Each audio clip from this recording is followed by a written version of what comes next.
You ever notice how people slowly start pulling away mid-conversation? You're saying something, maybe even something important, but halfway through, their eyes dart toward their phone, their shoulders shift away, and their face locks into that polite, expression. They're not with you. They're just waiting for the right second to leave, and even though they're still standing there, you can feel it in your bones. You've already lost them. It used to happen to me all the time. I'd talk, and people would fade. I'd walk away from conversations feeling confused, embarrassed, rejected, but not quite sure why. I thought maybe I was just socially awkward or too quiet or not confident enough. But one day it hit me hard. I was at a dinner party telling a story about something that had happened at work. Halfway through, someone across the table cut me off to change the subject, and no one stopped them. No one asked me to finish. No one even acknowledged it. And I remember sitting there in silence, smiling like it didn't sting. But inside, I felt small, invisible. That night, I realized something painful. No one wants to hear you when your words are all about you. It sounds harsh, but it's true. People don't tune out because they're mean or impatient. They tune out because we make it hard to tune in. We speak to fill space,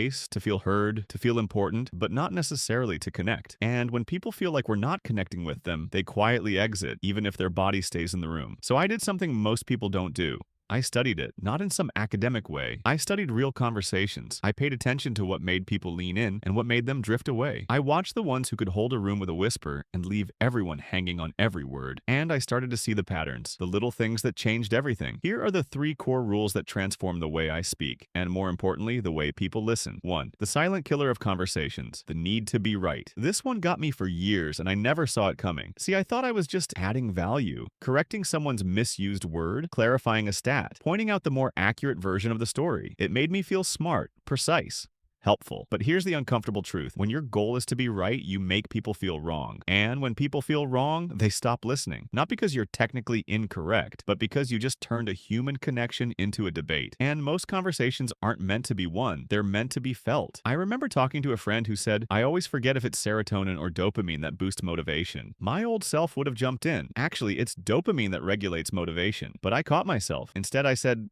right? Brain chemicals are wild. I get them mixed up too. And just like that, the conversation continued. It deepened. People don't need a Wikipedia page. They need warmth. They need the freedom to speak without fear of being corrected like they're in school. You don't have to fake ignorance, but you do have to choose. Would you rather be right or be received? The irony? Once people feel safe, they're way more open to new ideas, including yours. 2. You're not boring. You're just not letting us. And most people who think they're bad at talking are actually too polished. You know the type. They tell a story that technically flows, hits all the right beats, has a clean punchline, but somehow no one reacts. Why? Because it feels rehearsed. There's no edge, no vulnerability, no moment where we go, "Oh, I've been there too." Here's the counterintuitive truth. What hooks people is not your highlight, it's your hesitation. I once watched a guy tell a story at a party about losing his job, but the moment that made everyone lean in, it wasn't the firing. It was the 5 seconds where he paused and said, "Honestly, I didn't tell anyone for 2 weeks. I felt ashamed, like I was only valuable when I had a title." Boom. That pause, that crack in the armor was everything, because that's where the room saw themselves in him. We don't bond over perfection. We bond over truth dressed as courage. So if you want to hold attention, don't polish your story. Bleed in it a little. Let the jagged edges show. The shakiness, the regret, the "I don't know what I was thinking." That's what makes people stop scrolling, stop thinking about their to-do list, and actually feel you. And when people feel you, they follow you. Anywhere. 3. The vibe that repels people without you knowing. You can say all the right words and still lose the room because of your vibe. I don't mean fake positive energy or being charismatic like a TED speaker. I mean something deeper, the unspoken emotion beneath your words. Think about this. Ever talk to someone who sounded upbeat, but you could tell they were actually anxious? Or someone who kept nodding, but you felt like they were judging you silently? That's emotional dissonance. And people are incredibly good at detecting it, usually subconsciously. What I didn't realize for years is that your energy tells people how to feel before your words do. If you come into a conversation needing to prove yourself, they'll feel tension. If you speak with hidden resentment, they'll feel a wall. But if you show up with calm presence,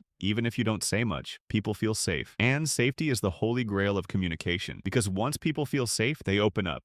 They listen. They connect. Here's a trick I learned. Before you speak, check in with your emotional posture. Are you tense, defensive, trying to win? Take a breath. Let go of the performance. Be where your feet are. That alone will shift the entire vibe. And when your vibe matches your intention, when your energy says, "I'm here with you, not above you," people listen. Not because they have to, but because they want to. But there's one more thing. Even when you follow every rule, when you're vulnerable, present, and deeply engaged, some people still won't hear you. They'll be distracted, emotionally closed off, or simply not the kind of person who knows how to hold space for someone else. else. And that's okay, because being heard isn't always about what you say, it's about who you say it to. And here's the twist. Sometimes we chase the wrong ears. We try to earn attention from people who aren't capable of giving it, and in doing so, we forget the one voice that always needs to listen, our own. Because the real tragedy isn't when others don't hear us, it's when we stop listening to ourselves. Here's what I've learned the hard way. Being heard isn't about being louder, it's about being truer. It's not about crafting the perfect story, it's about sharing the real one. It's not about demanding space, it's about creating connection. And when you speak from that place of honesty, presence, and care, you stop trying to earn attention. You invite it. You attract the kind of people who don't just stay in the conversation, but remember it,